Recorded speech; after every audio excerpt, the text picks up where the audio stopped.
আজিৰ দিনটোত আমি দুটা গুৰুত্বপূৰ্ণ কল্যাণকামী আঁচনিৰ শুভাৰম্ভ কৰিছোঁ। ইতিমধ্যে ৰাজ্যৰ মুখ্য সচিব শ্ৰী ৰবি কোটা ডাঙৰীয়াই স্বাগত সতীৰ্থ পোৰ্টেল আৰু মিউচুৱেল ট্ৰেন্সফাৰৰ বিষয়ে আপোনালোকক সদৰি কৈছে।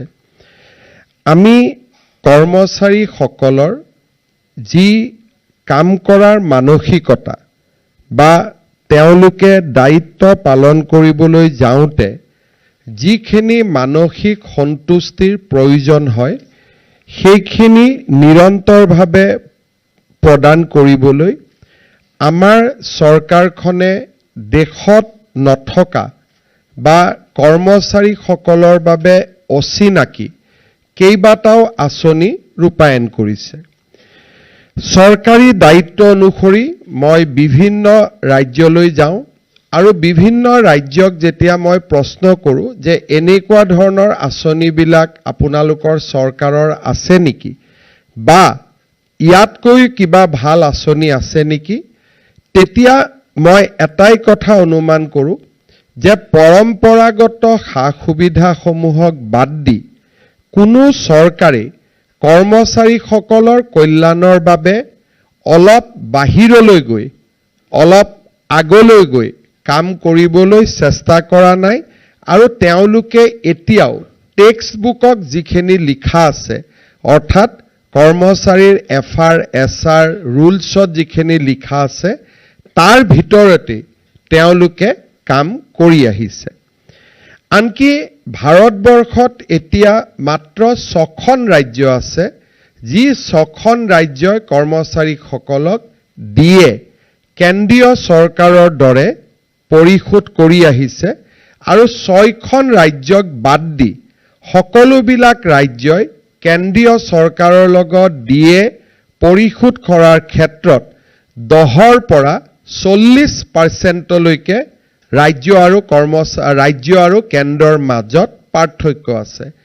বহু দূৰলৈ যদি মই নাযাওঁ, আমাৰ নিচেই প্ৰতিবেশী ৰাজ্য পশ্চিমবংগৰ লগত যদি আমি তুলনা কৰোঁ, পশ্চিমবংগ আৰু অসমৰ মাজত ডিএৰ পাৰ্চেণ্টেজ 30% আজিৰ দিনত গেপ আছে। অৰ্থাৎ আমাৰ যদি ডিএ 55%, পশ্চিমবংগৰ ডিএ 25% বা তাতোকৈও কম। কিন্তু যদি ৰাজ্যৰ GDP ৱাইজ আমি তুলনা কৰোঁ, ৰাজহ যদি আমি তুলনা কৰোঁ, তেতিয়াহ'লে পশ্চিমবংগৰ যদি GDPৰ ক্ষেত্ৰত স্থান 7 বা 8ত হয়, আমাৰ স্থান 17 নম্বৰত। আজি প্ৰতিকূলতাৰ মাজতো আমি ৰাজ্যৰ কৰ্মচাৰীসকলক তেওঁলোকক সম্পূৰ্ণ মানসিক সন্তুষ্টি দিবলৈ কেইবাটাও প্ৰচেষ্টা হাতত লৈছোঁ আৰু প্ৰত্যেকটা প্ৰচেষ্টাই আজি একক আৰু অনুকৰণীয় ৰূপত থিয় হ'বলৈ সক্ষম হৈছে। আমি যদি প্ৰথমৰ পৰাই চাব যাওঁ, প্ৰথম নিযুক্তি, আজি চৰকাৰৰ নিযুক্তিত আমি সকলো ধৰণৰ দুৰ্নীতি নিৰ্মূল কৰিবলৈ সক্ষম হৈছোঁ। আজি অসমে ভাৰতৰ ভিতৰত এখন ৰাজ্য য'ত এতিয়া একেবাৰে সাধাৰণ মানুহ এজনকো যদি কোনোবাই প্ৰশ্ন কৰে যে চৰকাৰী চাকৰিত টকা পইচাৰ লেনদেন হয় নেকি, কোনো প্ৰকাৰে কোনেও বিশ্বাস কৰিবলৈ সাজু নহয়। কাৰণ প্ৰতিজন ল'ৰা ছোৱালীয়ে দেখা পায় যে মোৰ গাঁৱত কষ্ট কৰি পঢ়া ল'ৰাজনে আজি চৰকাৰী চাকৰি লাভ কৰিবলৈ সক্ষম হৈছে। নিযুক্তিৰ ক্ষেত্ৰত নিকা আৰু স্বচ্ছতা, শিক্ষকৰ নিযুক্তিৰে আৰম্ভ হৈছিল, আৰক্ষীৰ নিযুক্তিৰে সেই যাত্ৰা অতিক্ৰম কৰি আজি আমি লোকসেৱা আয়োগৰ পৰা আৰম্ভ কৰি প্ৰত্যেকটো চৰকাৰী বিভাগতে আমি স্বচ্ছতা আনিবলৈ সক্ষম হৈছোঁ। এইবাৰৰ ADRE পৰীক্ষাত আমি পুৰণা অসম ৰাজ্যিক বিদ্যুৎ পৰিষদকো স্বচ্ছতাৰ মাজলৈ সোমোৱাই লৈছোঁ। আনকি ৰাজ্য চৰকাৰৰ কৰ্মচাৰীয়ে নহয়, এইবাৰৰ পৰা APDCL বা আন আনুষংগিক কৰ্পোৰেশ্যনসমূহতো আমাৰ যুৱক যুৱতীয়ে সম্পূৰ্ণ স্বচ্ছতা দেখা পাব। আজি আমি যেতিয়া আপোন ঘৰ আঁচনি আৰম্ভ কৰিছিলোঁ, ৰাজ্যৰ কৰ্মচাৰীসকলে তাক যিভাৱে গ্ৰহণ নকৰক কিয়, মই এই আঁচনিৰ কাৰ্যকুশলতা তেতিয়া আন্দাজ কৰোঁ যেতিয়া কিবা কাৰণত আঁচনিটো বন্ধ হৈ যায়। যেতিয়া আঁচনিটো চলি থাকে কোনেও এটা কথা নকয়, কিন্তু কেতিয়াবা যেতিয়া বিত্ত বিভাগ বা ষ্টেট বেংকৰ MOUখন বন্ধ হৈ যোৱাৰ কাৰণে আঁচনিখন সাময়িকভাৱে স্থগিত হয়, মোৰ মোবাইলত সদায় প্ৰতিদিনে 100ৰ পৰা 200 ফোন আহা বা মেছেজ আহা আৰম্ভ কৰে, ছাৰ আপোন ঘৰ আঁচনিখন কেতিয়া খুলি দিব। তেতিয়া মই মনতে ভাবোঁ যে আঁচনিখন চলি থাকোঁতেতো কোনেও এবাৰ নকয় খুব ভাল আঁচনি এখন চলি আছে বুলি। তাৰ মানে আমাৰ আঁচনিখন কিমান ফলপ্ৰসূ তাক চাবৰ কাৰণে এটা দুটামান আঁচনিবিলাক বন্ধ কৰি দিলে লগে লগে গম পোৱা যায় যে আঁচনিখন কিমান ফলপ্ৰসূ। আপোন ঘৰ আমি যদিও বন্ধ কৰি দিয়া নাছিলোঁ, বিভিন্ন কাৰণত ষ্টেট বেংকৰ লগত যেতিয়াই আমাৰ কিবা যোগাযোগ বা আন ধৰণৰ ৰিনিউৱেলৰ কথা আহে, তেতিয়াই আপোন ঘৰ আঁচনিৰ প্ৰয়োজনীয়তা আৰু ইয়াৰ মহত্ব সম্পৰ্কে প্ৰকাশ পায়। 40,000তকৈ ৰাজ্যৰ চৰকাৰী কৰ্মচাৰীয়ে 15 লাখ টকালৈকে আপোন ঘৰৰ লোন লৈছে আৰু আজি ৰাজ্যৰ কৰ্মচাৰীসকলে সেই লোন 30 লাখ টকালৈকে বঢ়াই দিবলৈ আমাক জনোৱা আবেদনো আমি গ্ৰহণ কৰিছোঁ। আপোন ঘৰৰ দৰে আঁচনি ভাৰতৰ কোনো ৰাজ্যতে নাই। দ্বিতীয়তে, আপোন বাহনৰ দৰে আঁচনিও বিশেষকৈ নতুন চৰকাৰী কৰ্মচাৰীসকলৰ বাবে আমি আৰম্ভ কৰা আপোন বাহন আঁচনিও ভাৰতবৰ্ষত আজি ক'তো পাবলৈ নাই। আমাৰ চৰকাৰৰ আন এখন আঁচনি, তেতিয়া মই প্ৰমাণ পাইছিলোঁ যে এই আঁচনিখনৰ গুৰুত্ব কিমান। সৰ্বশিক্ষা অভিযানৰ কণ্ট্ৰেকচুৱেল টিচাৰসকলক আমি নিয়মীয়াকৰণৰ এটা প্ৰচেষ্টা চলাইছিলোঁ। নিয়মীয়াকৰণ কৰিলে তেওঁলোকৰ দৰমহা 8,000 টকা কমি আহে, কাৰণ আমি ৰেট্ৰস্পেক্টিভ নিয়মীয়াকৰণ কৰিব নোৱাৰোঁ, আমি প্ৰস্পেক্টিভ নিয়মীয়াকৰণ কৰিব পাৰোঁ। তথাপিতো তেওঁলোকৰ দীৰ্ঘদিনীয়া দাবীৰ প্ৰতি সঁহাৰি জনাই বা ছেকেণ্ডাৰী এডুকেশ্যনত কণ্ট্ৰেকচুৱেল পোষ্টত কাম কৰি থকা শিক্ষকসকলৰ দাবীৰ প্ৰতি সঁহাৰি জনাই আমি এটা বিজ্ঞাপন দিছিলোঁ যে যিসকলে নিয়মীয়া হ'ব বিচাৰে আবেদন কৰক। যেতিয়া হাজাৰ হাজাৰ শিক্ষকে নিয়মীয়াকৰণৰ বাবে আবেদন জনালে, মই শিক্ষা বিভাগক সুধিছিলোঁ যে 8,000 9,000 টকা ক্ষতি কৰি মানুহে কিয় চৰকাৰত আহিব খুজিছে, কাৰণ সৰ্বশিক্ষাটোত আমি একেই দৰমহা দি আছিলোঁ। এখন আঁচনিৰ কথা সকলোৱে একেমুখে কৈছিলে যে আমাৰ জীৱনৰ নিৰাপত্তা, চৰকাৰী চাকৰি দৰমহা নিৰাপত্তা নহয়, যে মৃত্যুৰ পিছতো মোৰ পৰিয়ালে 100% দৰমহা পাই থাকিব, ই জীৱন বীমাতকৈ ডাঙৰ নিৰাপত্তা। আৰু এই নিৰাপত্তাৰ কাৰণে আজি আমি মাহত 8,000 টকা ক্ষতি কৰিও চৰকাৰত যোগদান কৰিছোঁ। এই আঁচনিখনো যেতিয়া আৰম্ভ হৈছিলে, আমাৰ বিভিন্ন সংগঠন বা দল বা বিভাগৰ বিষয়া কোনেও ইয়াক দাবী কৰা নাছিলে। আমি সময়ৰ তাগিদাৰ লগত লক্ষ্য ৰাখি এই কামফেৰা আৰম্ভ কৰিছিলোঁ আৰু আজি সচিবালয়ত কম্পেশ্যনেট এপইণ্টমেণ্ট বিচাৰি বিধৱা মহিলাৰ আগমন একেবাৰে নোহোৱা হৈছে আৰু সকলোৱে আজি ইয়াক এখন কল্যাণকামী আঁচনি বুলি স্বীকাৰ কৰিছে। তৃতীয় বৰ্গ চতুৰ্থ বৰ্গৰ কাৰণে নহয়, IS আৰু IPSতো চৰকাৰী কাৰ্যকালত মৃত্যু হোৱা পৰিয়ালেও আজি একেমুখে স্বীকাৰ কৰিছে যে এনে এখন কল্যাণকামী আঁচনিৰ কাৰণেই পৰিয়ালটোৰ ভৱিষ্যতৰ কাৰণে আজি আমি চিন্তা কৰিবলগীয়া হোৱা নাই।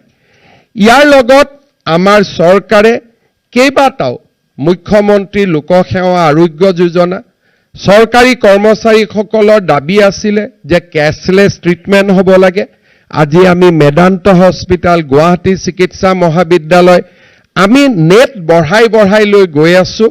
এই বছৰৰ ভিতৰতে মুখ্যমন্ত্ৰী লোকসেৱা আৰোগ্য যোজনাই কেছলেছ এটা যি ৰূপ পাব লাগে, সেই ৰূপলৈ আজি গতি কৰি আছে আৰু চৰকাৰী কৰ্মচাৰীসকল তাত বিশেষভাৱে সহায় হ'ব। কন্ট্ৰেকচুৱেল কৰ্মচাৰীৰ কথা কোনেও চিন্তা নকৰিছিল আমি ৰাজ্য চৰকাৰে সিদ্ধান্ত লৈছো যে কন্ট্ৰেকচুৱেল টিচাৰেও ফ্ৰী মেডিকেল ৰিইম্বাৰ্সমেন্ট পাব তেওঁলোকেও আজি আমাৰ চৰকাৰৰ আন সাধাৰণ কৰ্মচাৰীৰ দৰে মুখ্যমন্ত্ৰী লোকসেৱা আৰোগ্য যোজনাৰ যোগেদি সুবিধা লাভ কৰিব আজি যেতিয়া আমি চৰকাৰত আছো প্ৰত্যেকটো কথাই আমি শুনিবলৈ চেষ্টা কৰিছো কোনোবাই আহি কৈছে জুনিয়ৰ ইঞ্জিনিয়াৰ সকলৰ প্ৰমোশন হোৱা নাই বহুত বছৰ আমি কৈছো ঠিক আছে আমি পাৰ্সোনেল পোষ্ট ক্ৰিয়েট কৰিম আপোনালোকক ট্ৰান্সফাৰৰ আমি সুবিধা কৰি দিম আজি কোনোবাই আমাক আহি কৈছে যে 2003 চন 5 চনৰ আগত কাম কৰা চৰকাৰী কৰ্মচাৰীসকলক ৰেগুলাৰ পে স্কেল দিব লাগে আমি কৈছো ৰেগুলাৰ পে স্কেল দিম কোনোবাই কৈছে হাউস ৰেন্ট দিব লাগে আমি হাউস ৰেন্ট দিম বেটেলিয়নত কাম কৰা পুলিচসকলক পৰিয়ালৰ লগত থাকিবৰ বাবে অতিৰিক্ত MIL দিব লাগে আজি আমি তাকো অনুমোদন কৰিছো চাওতে আমাৰ ৰাজ্যৰ কৰ্মচাৰী সমাজক এক মানসিক সন্তুষ্টি স্যাটিসফ্যাকশন যেটো ওয়াৰ্ক কালচাৰৰ কাৰণে প্ৰয়োজনীয় স্যাটিসফ্যাকশন এটা দিয়াৰ কাৰণে আমি প্ৰয়াস আৰু প্ৰচেষ্টা চলাইছিলো আৰু আজি তাত আমি সফল হৈছো পিতৃ মাতৃৰ বন্দনাৰ পৰা আমি একোটা মানুহৰ জীৱনৰ আটাইতকৈ সেনসিটিভ কামবিলাকত আমি চৰকাৰী কৰ্মচাৰীৰ লগত থিয় হৈছো আৰু চৰকাৰী কৰ্মচাৰীসকলৰ মাজত মানসিক সন্তুষ্টিৰ মাজেৰে কৰ্ম সংস্কৃতিক আমি আগুৱাই লবলৈ প্ৰয়াস আৰু প্ৰচেষ্টা কৰিছো আজি ষ্টেট বেংক অফ ইণ্ডিয়াৰ লগত কথা পাতি এক্সিডেন্ট ইন্সুৰেন্স অতিৰিক্ত লাইফ ইন্সুৰেন্স এই গোটেই আঁচনিবিলাক অসমৰ চৰকাৰী কৰ্মচাৰীসকলৰ কাৰণে ৰাজ্য চৰকাৰে প্ৰয়োগ কৰিছে আৰু ইয়াৰ সম্পূৰ্ণ সুবিধা লবলৈ আমাৰ কৰ্মচাৰী সমাজখন আগুৱাই আহিব লাগে বহু দিনৰ পৰা মই লক্ষ্য কৰিছিলো যে transfer and order transfer and posting ই দুটা এনেকুৱা সাবজেক্ট এফালে চৰকাৰী কৰ্মচাৰীসকলৰ আটাইতকৈ কৰ্ম সংস্কৃতিত যদি অসুবিধা কৰে ট্ৰান্সফাৰ আৰু পোষ্টিং এই শব্দ দুটাই চৰকাৰী চাকৰিত যোগদান কৰিলো কোনোবাই মোক শিকাই দিলে যে মুখ্যমন্ত্ৰীক দেউতাকৰ ওচৰত যদি মই মুখ্যমন্ত্ৰী তাত পঠিয়াই দিওঁ মই যদি কাৰ্যালয়ত আহো কৰ্মচাৰীসকলে যদি মুখ্যমন্ত্ৰী মন্ত্ৰীৰ ওচৰত অলপ কান্দামিলা কৰে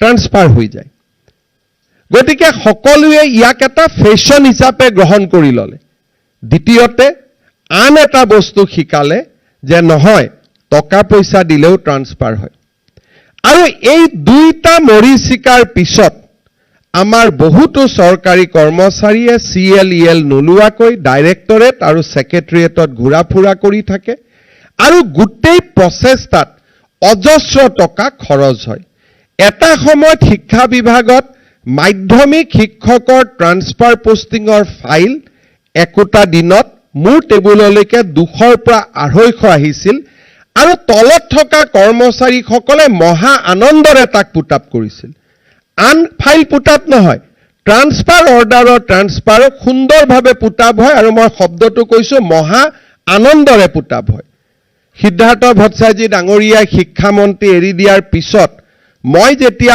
এবাৰ শিক্ষামন্ত্ৰীৰ দায়িত্ব লৈছিলো মই প্ৰায় 250 ট্ৰান্সফাৰ পোষ্টিংৰ ফাইল উত্তৰাধিকাৰী সত্ত্বে মোৰ টেবুললৈ আহিছিল আৰু যিদিনাখনে মই আহি চিন বুলি ফাইলবোৰ পঠাই দিলো কোনো মোক এবাৰো ৰিকুৱেষ্ট কৰিব নাহিলে যে কৰি দিব লাগে যিদিনাখনে মই এটাও ফাইলত খালি চিন লিখি মই নোচোৱাকৈ চিন লিখি 250 ফাইল উভতাই দিলো যোৰ ফাইল যত যেনেকে গল তেনেকে থাকিল কোনো প্ৰশ্নও নাই উত্তৰো নাই তাতে শেষ হল তাৰ মানে বহু শিক্ষকে ট্ৰান্সফাৰো বিচৰা নাছিল তেওঁলোকক খবৰ দিয়া হৈছিল যে আমি আপোনাৰ কামটো কৰাই দিব পাৰো আৰু এক প্ৰকাৰ এনেকুৱা ধৰণৰ চক্ৰ এটা কম বেছি পৰিমাণে জাগ্ৰত হৈ উঠে হি অসম পুলিচৰ হেডকোৱাৰ্টাৰ হক PCCFৰ কাৰ্যালয় হক হেলথ ডিপাৰ্টমেণ্টতে হক এডুকেশ্যন ডিপাৰ্টমেণ্টতে হক আৰু যিসকলে আন কাম কৰি ভাল পায় তেওঁলোকৰ কাৰণে ই এক যন্ত্ৰণালৈ পৰিৱৰ্তন হৈছিল। যিসকলে সঁচা অৰ্থত তেওঁলোকে বাজেটৰ কাম কৰিব লাগে, বেলেগ কাম কৰিব লাগে, কিন্তু তেওঁলোকৰ কাৰণেও ই এটা যন্ত্ৰণাত পৰিণত হৈছিলে। শিক্ষা বিভাগত ইয়াক মই মন্ত্ৰী থাকোঁতে আৰম্ভ কৰিছিলোঁ যে আমি মিউচুৱেল ট্ৰান্সফাৰ কম্পিউটাৰৰ জৰিয়তে যদি আমি কৰোঁ, তাত আমি কিমান আমি সফল হ'ব পাৰোঁ। যোৱা প্ৰায় 7টা বছৰ আমি নিৰন্তৰভাৱে এডুকেশ্যন ডিপাৰ্টমেণ্টত বছৰত এবাৰ মিউচুৱেল ট্ৰান্সফাৰৰ সুবিধা কৰি আছিলোঁ। আৰু মিউচুৱেল ট্ৰান্সফাৰ আমি কৰা নাছিলোঁ। আজি আপোনালোকে যেনেকে দেখিছে যে তেওঁলোকৰ ট্ৰান্সফাৰ পোষ্টিঙৰ প্ৰাৰম্ভিক এপ্ৰুভেল হোৱাৰ পিছত কম্পিউটাৰে পেয়াৰ চিলেক্ট কৰি দিয়ে। আৰু আজিও ইয়াত যিসকলে ইয়াত আহি পেলাই নাম ট্ৰান্সফাৰ অৰ্ডাৰ লৈছে, ইজনে সিজনক ব্যক্তিগতভাৱে চিনি নাপায়। পিছত হয়তো পেয়াৰটো হোৱাৰ পিছত কোনোবাই যদি টেলিফোন কৰি খা খবৰ লৈছে বেলেগ কথা। আদাৰৱাইজ যেতিয়ালৈকে পেয়াৰটো কম্পিউটাৰত এষ্টাব্লিছ হোৱা নাই, তেতিয়ালৈকে তেওঁলোকৰ মাজত ব্যক্তিগত কোনো চিনা পৰিচয়ো নাছিলে। শিক্ষা বিভাগত এই সফলতাৰ পিছত যোৱা বছৰ মুখ্য সচিব ডাঙৰীয়াৰ লগত মই আলোচনা কৰিছিলোঁ যে ট্ৰান্সফাৰ পোষ্টিঙক আমি সম্পূৰ্ণভাৱে না পলিটিচিয়ানৰ হাতত থাকিব লাগে, না ছিনিয়ৰ অফিচাৰৰ হাতত থাকিব লাগে, না বিভাগৰ মন্ত্ৰীজনৰ হাতত থাকিব লাগে। ইয়াক আমি স্বচ্ছতালৈ লৈ যাব পাৰোঁ নে নোৱাৰোঁ। স্বাগত সতীৰ্থ পৰ্টেল এই চিন্তাৰে ফচল আছিল।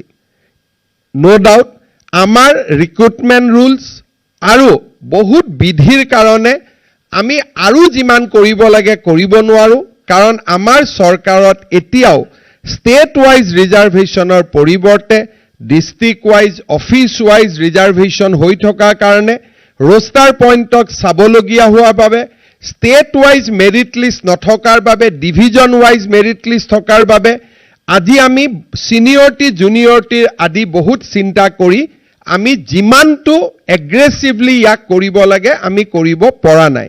কিন্তু কেইবাটাও নিয়ম শিথিল কৰি দিয়াৰ পিছত আজি আমি 9,004টা ট্ৰান্সফাৰ অৰ্ডাৰ কৰিব পাৰিছোঁ। ধৰি লওক এই 9,000 ট্ৰান্সফাৰ অৰ্ডাৰত কোনেও কতো পইচা লোৱা নাই, ডাইৰেক্টৰেটতো লোৱা নাই, ছেক্ৰেটেৰিয়েটতো লোৱা নাই। কিন্তু 9,000 ট্ৰান্সফাৰ পোষ্টিঙৰ কাৰণে এভাৰেজ যদি কৰ্মচাৰীজনে ছবাৰ দিছপুৰ বা গুৱাহাটীত আহিব লাগিলহেঁতেন, তেওঁ একো নকৰিলেও 20,000 পৰা 25,000 টকা খৰচ কৰিব লাগিলহেঁতেন। আৰু কাৰোবাক যদি ফাইলটো আগুৱাই দিবলৈ টকা পইচা দিয়াৰ প্ৰয়োজন হ'লহেঁতেন, সি 50,000 পৰা 1 লাখ টকালৈকে এই গোটেই খৰচটো কৰিবলগীয়া হ'লহেঁতেন। আজি এই 9,000 ট্ৰান্সফাৰৰ জৰিয়তে অতি কমেও 25,000 টকাৰ ৱেষ্টেজ, কোনোবাই লৈছে বুলি মই কোৱা নাই, 25,000 ইনটু 9,000 আমি আজি ৱেষ্টেজ কমাব পাৰিছোঁ। আৰু কৰ্মচাৰীসকলেও বুজি পাইছে যে ইয়াত হিউমেন ইণ্টাৰফাৰেন্সৰ কথা একো নাই। আমি যদি পেয়াৰ পাওঁ আমাৰ ট্ৰান্সফাৰ হ'ব, আৰু পেয়াৰ যদি নাপাওঁ আমাৰ ট্ৰান্সফাৰ নহ'ব। কৰ্মচাৰীসকলক স্পষ্ট ছিগনেল দিয়া ই খুবেই প্ৰয়োজন। নহ'লে এজন কৰ্মচাৰীয়ে শ্ৰীভূমিত কাম কৰিব গৈছে, এটা চুটকেছ লৈ কাম কৰিব গৈছে, কাৰণ সদায় মনত চিন্তা যে মই ট্ৰান্সফাৰ ল'ম। কিন্তু এতিয়া তেওঁলোকে বুজি পাইছে যে নহয়, এই পৰ্টেলটো এইবাৰ ওলালে আৰু অহা বছৰ ওলাব, গতিকে এই অবছৰ মোৰ ট্ৰান্সফাৰ পোষ্টিঙৰ কথা নাই, ল'ৰা ছোৱালীক এই বছৰটো আমি ইয়াতে এডমিশ্যন দিব লাগিব। যিটো চৰকাৰী কাৰ্যালয়ত অতিথিৰ দৰে যিটো অফিচ কৰাৰ যিটো নিয়ম, সি আজি বহু পৰিমাণে এই প্ৰক্ৰিয়াৰ দ্বাৰা নোহোৱা হ'ব। মই আজি আমাৰ GAD ডিপাৰ্টমেণ্ট বীৰেন্দ্ৰ মিত্তল আৰু তেওঁৰ টীম মুখ্য সচিব ডাঙৰীয়াক ধন্যবাদ জনাইছোঁ যে ভাৰতৰ ভিতৰতে ই এটা প্ৰথম প্ৰয়োগ। অলপ পিছত আপোনালোকে চাব যে মানুহ ল'ৰা ছোৱালী কিমান আগ্ৰহী। এতিয়া যদি মই চাব দিওঁ 9,000 ট্ৰান্সফাৰ এটা লৈ ল'লে কিজানি, চবেই ডাউনলোডে কৰি ল'লে বাই নাও, যেতিয়ালৈকে মোৰ বক্তব্য শেষ নহয় কিয়। এতিয়া ইয়াক আমি কেনেকৈ আগুৱাই লৈ যাম? নেক্সট ফেজত যেতিয়া ADRE ৰিক্ৰুটমেণ্ট হ'ব, তাৰ 2 মাহ পিছত আমি আৰু এটা মিউচুৱেল ট্ৰান্সফাৰ কৰিব দিব পাৰোঁ, যাতে আৰু কিছু ল'ৰা ছোৱালীয়ে এই ধৰণে মিউচুৱেল ট্ৰান্সফাৰ ল'ব পাৰে। ইয়াৰ লগতে কৰ্মচাৰীসকলৰ আন কথাবিলাকো আমি কেনেকৈ টেকনলজি দি কৰিব পাৰোঁ। কাৰোবাক CL লাগে, CLখন কাৰ্যালয়ত লগ বা নলগ নিয়ম আছে যে এখন কাগজত, বিশেষকৈ মই যেতিয়া হেল্থ ডিপাৰ্টমেণ্টত আছিলোঁ তেতিয়া মেডিকেল কলেজৰ প্ৰিন্সিপালসকলৰ লগত কেজুৱেল লিভৰ এপ্লিকেশ্যন মজুত থাকে। মই যেতিয়া অমুক ডক্টৰ কিয় নাই, তেওঁ কেজুৱেল লিভৰ কাগজখন ওলাই দিয়ে। কিন্তু ময়ো উকিল আছিলোঁ, গতিকে মই মাজে মাজে দেখোঁ যে ডেটটো নাই, তেতিয়া মই কওঁ যে ডেট নোহোৱা এইখন কি এপ্লিকেশ্যন। তাৰমানে এই ধৰণৰ কথাবিলাক কৰাৰ কাৰণে কেজুৱেল লিভ আমি কিয় মানুহৰ ওচৰত আবেদন দিব লাগে? এখন পৰ্টেল থাকিব, পৰ্টেলত ঢালি দিয়ক। যিদিনাখনে 10 দিন পুৰা হৈ যাব পৰ্টেলৰ নোলোৱা হৈ যাব, লেঠা শেষ। কোনো অফিচাৰক পৰ্টেল তাৰ কাৰণে কিমান ডিপি হয়, কিমান অত্যাচাৰ হয় যে সময়ত কেজুৱেল লিভখন দিছিল নে নাই দিয়া, দিব পাহৰিলোঁ, নাই দিয়া, ঘৰৰ পৰা আহিব পৰা নাই, কোনো দৰকাৰ নাই। টেলিফোনটো উঠালোঁ, ধুনীয়াকৈ কেজুৱেল লিভৰ ডিপাৰ্টমেণ্টত গ'লোঁ, কৰ্মচাৰীজনৰ ID নম্বৰ লিখা আছে, IDটো টাইপ কৰিলোঁ, IDত মোৰ ফৰ্মখন আহি গ'ল, মই কেজুৱেল লিভৰ এপ্লিকেশ্যনখন মাৰি দিলোঁ, মোৰ 10 দিন হৈ গ'ল। কাৰো লগত কাৰো কোনো কথা নাই। এই ধৰণে আমি কৰ্মচাৰীসকলৰ গোটেই ব্যৱস্থাটো টেকনলজিৰ ওপৰত যদি আমি লৈ যাব পাৰোঁ, আজি ইয়াতে স্বাগত সতীৰ্থ এইটো পৰ্টেল হ'ল, this is a permanent portal. এজন কৰ্মচাৰীয়ে 3বাৰ জীৱনত সুবিধা পাব, প্ৰথম এবাৰ।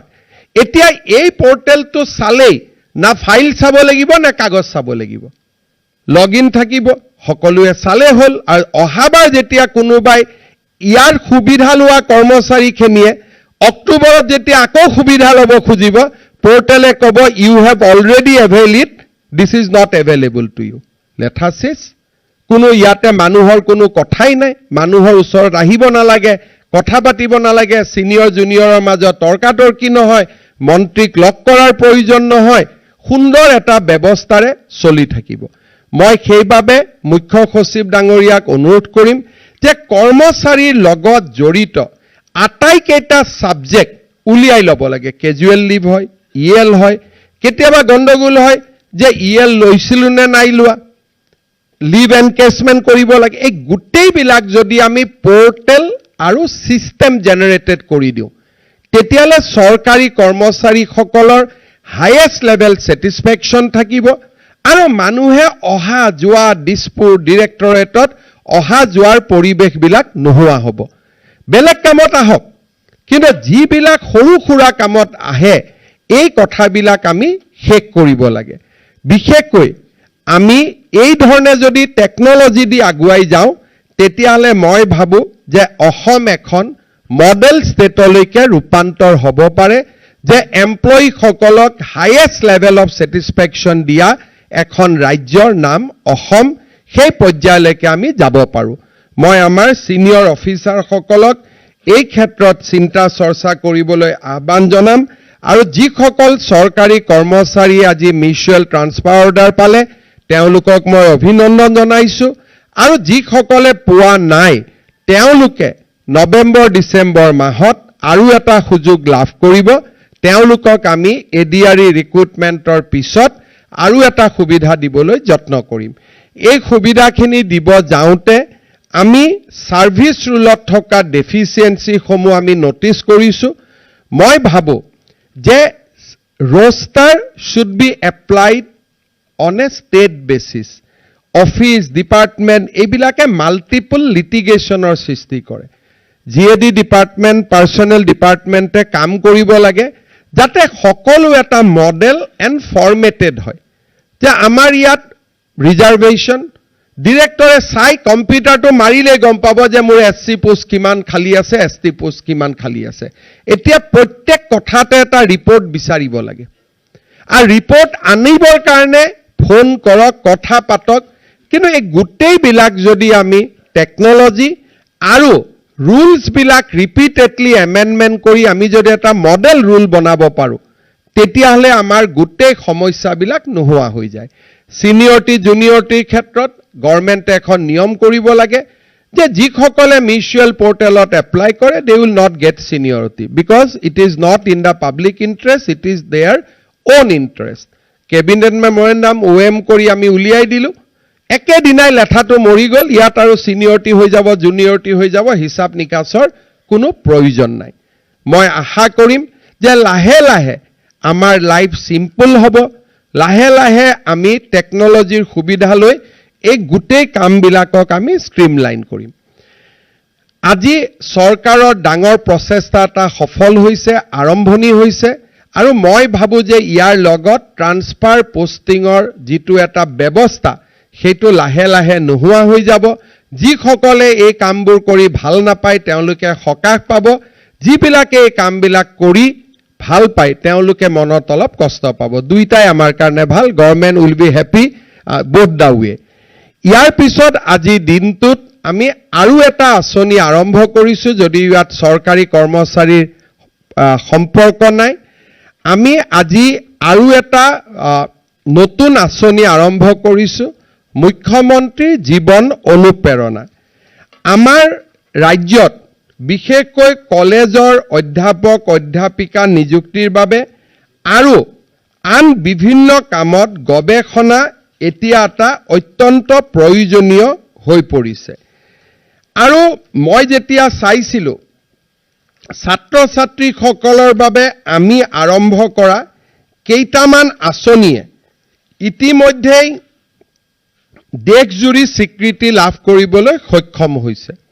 নিযুত মইনা এনেকুৱা এখন আঁচনি য'ত ছোৱালীসকলৰ পঢ়াৰ খৰচ ৰাজ্য চৰকাৰে প্ৰায় সম্পূৰ্ণ প্ৰদান কৰে।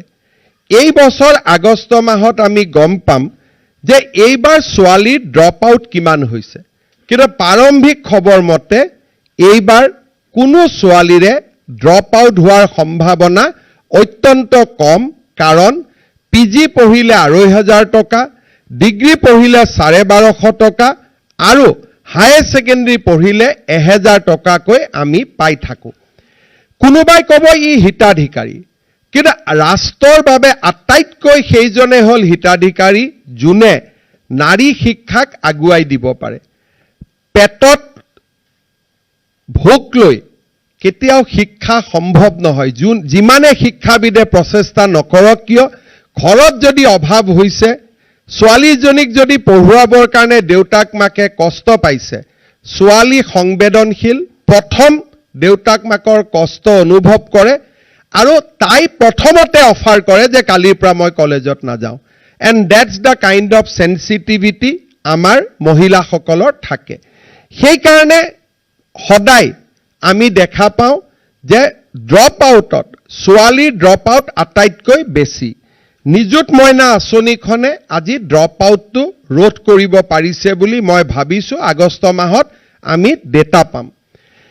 বিনামূলীয়া নামভৰ্তিয়ে আমাৰ যদি বিনামূলীয়া নামভৰ্তি নাথাকিলেহেঁতেন অসমত GR সাংঘাতিক ধৰণে ড্ৰপ হ'লহেঁতেন। আজি আমি তাক ইম্প্ৰুভ কৰিব পৰা নাই, বাট আমি মেইনটেইন কৰিছোঁ। আজি আমাৰ ল'ৰা ছোৱালীক বিনামূলীয়া কিতাপ, মিড ডে মিল, ইয়াৰ ইম্পেক্টৰ বিষয়ে ইতিমধ্যে বহুত ৰিচাৰ্চ পেপাৰ ওলাইছে আৰু আমি তাক কাৰ্যক্ষেত্ৰত দেখা পাইছোঁ। মুখ্যমন্ত্ৰী জীৱন অনুপ্ৰেৰণা এনেকুৱা এখন আঁচনি যোনে অসমৰ চৰকাৰী আৰু কেন্দ্ৰ ৰাজ্যিক বিশ্ববিদ্যালয়, চেণ্ট্ৰেল ইউনিভাৰ্চিটি হওক, ষ্টেট ইউনিভাৰ্চিটি হওক, এই দুইখন বিশ্ববিদ্যালয়তে গৱেষণা কৰি থকা ছাত্ৰ ছাত্ৰীসকলক এককালীন ২৫,০০০ টকা আগবঢ়াব। আৰু যদি গৱেষণা কৰা ছাত্ৰ ছাত্ৰীজন দিব্যাংগ হয় আমি ৪০,০০০ টকা পৰ্যন্ত আগবঢ়াম। স্বাভাৱিকভাৱে প্ৰাইভেট ইউনিভাৰ্চিটিত কাম কৰি থকা আমাৰ যিসকল ছাত্ৰ ছাত্ৰী আছে তাক আমি এই আঁচনিখনৰ তলত সামৰি লোৱা নাই। প্ৰাৰম্ভিক তথ্য মতে এই আঁচনিখনৰ জৰিয়তে ৫০ গৰাকী দিব্যাংগ গৱেষক আৰু ১,৩০০ গৰাকী গৱেষক ছাত্ৰ ছাত্ৰী উপকৃত হ'ব।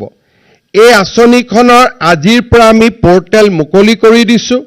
১৫ আগষ্টলৈকে পৰ্টেল খোলা থাকিব।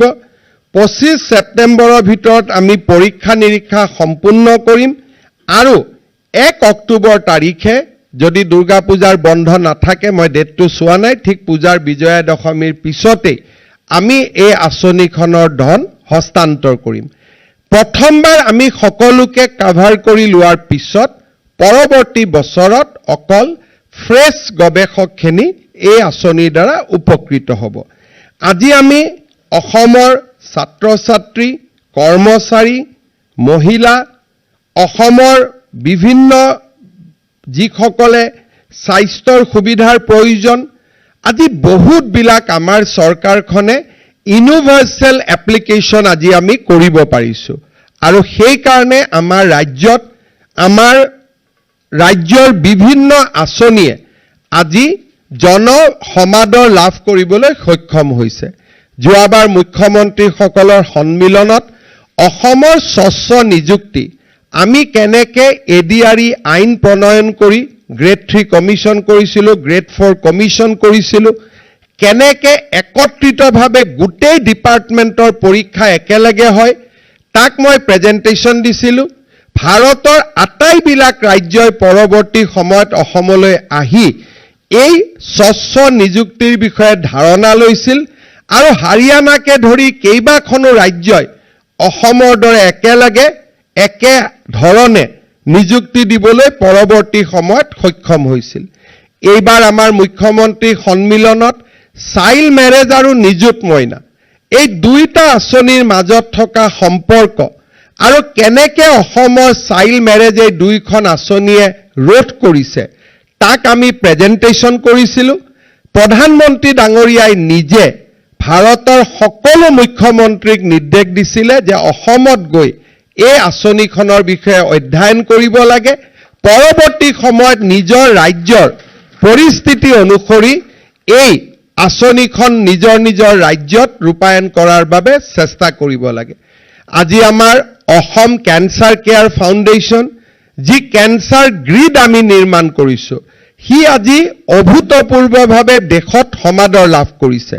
আজি আমাৰ ৰাজ্যত আৰম্ভ কৰা কম্পেশ্যনেট চাকৰিৰ পৰিৱৰ্তে কম্পেশ্যনেট চেলাৰী, ই আজি জনসমাদৰ লাভ কৰিছে।